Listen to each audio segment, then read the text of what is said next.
Odam alayhissalomga Alloh taolo narsalarning ismini o'rgatdi deyildi. Ya'ni ilmni birinchi bo'lib hamma narsani tanishtirgan Alloh taolo kimga edi? Primoy tanishtirgan Odam alayhissalomga tanishtirdi. Ya'ni odamni ongli ravishda yaratdi.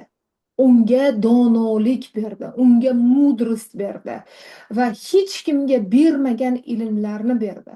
Ana undan keyingina ayolni yaratdi va ayolni Alloh taolo Odam alayhissalomni qatidan yaratdi, uning qovurg'asidan yaratdi. Demak, biz ayollar erkakning tanasidan yaralganmiz. Tanada emotsiyalar bor.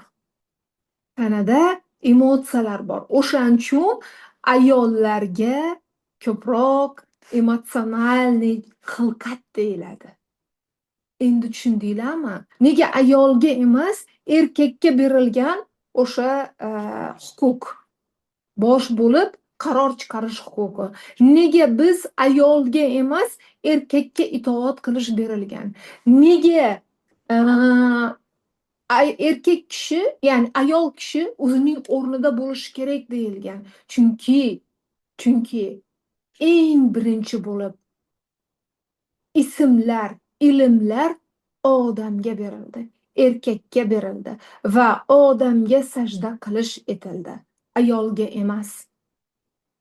Shu narsa, mana shu narsani agar mana shu joyni ushlab oladigan bo'lsanglar, bilib oladigan bo'lsanglar, ha, demakki haqiqatdan ham ayollar emotsionalniy xilqat va biz emotsiyaga berilgan paytimizda baribir biz xato qilib qo'yishimiz mumkin.